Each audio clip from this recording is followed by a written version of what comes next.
نحمده ونصلي على رسوله الكريم بسم الله الرحمن الرحيم ولن ترضى عنك اليهود ولا النصارى حتى تتبع ملتهم. حضرات گرامی قدر، ہم نے جو وطن اگر حاصل کیا اسلام کے نام پہ حاصل کیا اور ہماری یہ امنگیں تھی، ہماری یہ آرزویں تھی کہ ہم اس وطن کے اندر کالی کملی والے کے قانون کو جاری و ساری کریں گے.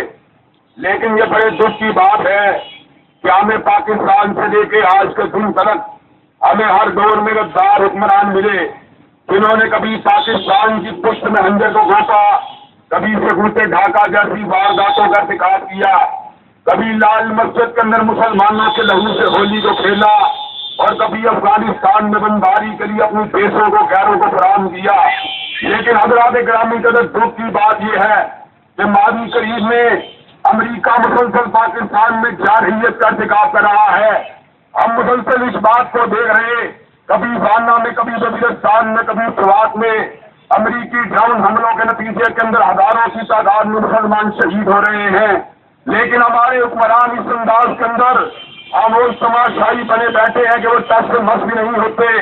حضرات گرامی کا ستم سے کسی کا عالم یہ ہے کہ پتلا چوک کے اندر جو مسلمانوں کے دو رنگلس کے روس کی یادگار ہے، جب امریکی ایک بدماش اور گنڈے نے دو مسلمان نوجوانوں کو ہاتھ اور خون کے اندر پا دیا اور پاکستان کی عدالتوں نے اس کے اوپر فرد جرم کو عائد کر دیا اور یہ بات ثابت ہو گئی کہ وہ پاکستان کا مجرم ہے، تو مجھے یہ بات بتلاؤ جب عدالتوں نے اس کو مجرم قرار دیا ہے تو مجھے یہ بات بتلاؤ ایک مجرم کو سوٹ اور بھوٹ پکڑوا کر بغیر کسی ضابطے اور قانون کے امریکہ کیوں بھگایا گیا ہے؟ ہماری بہن رافیہ صدیقی کو بغیر جرم کے 85 سال کی قید کی سزا ہو سکتی ہے. ناجائز اسلحہ رکھنے کے جرم کے اندر پنڈی میں شیر رشید کو 2.5 سال کی قید کی سزا ہو سکتی ہے. اعانت جرم کے ارتکاب میں ذوالفقار علی بھٹو کو پھانسی ہو سکتی ہے. تو مجھے یہ بات بتلاؤ بدماش ریمنڈ ڈیوس کو پھانسی کیوں نہیں ہو سکتی تھی؟ اس کو پھانسی کی سزا ملنی چاہیے تھی، اس کو قتل کے بدلے میں قتل کیا جانا چاہیے تھا. لیکن شرم کا عالم یہ ہے امریکہ نے دیت نہیں دی، ہیلری کلنٹن نے انکار کیا.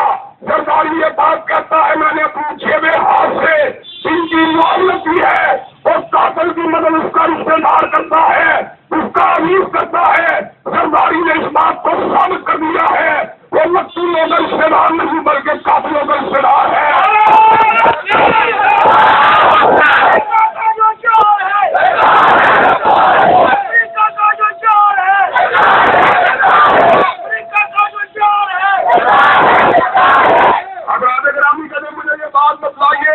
پاکستان مسلم لیگ جو پاکستان کی غالب جماعت ہے، آج اس کا ایک بڑا مسلم لیگ نون جو ہمیشہ اپنے آپ کو اسلام اور پاکستان کی سرحدوں کے دفاع کا ٹھیکیدار اور چودھری سمجھتا ہے.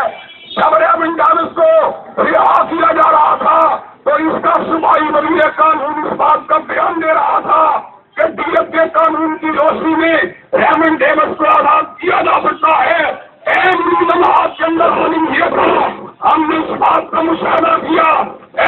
جماعت میں عالم یہ تھا کہ نواز شریف کو ہارٹ اٹیک ہو رہا تھا اور شہباز شریف اس کی عیادت کرنے کے لیے لندن آ رہا تھا.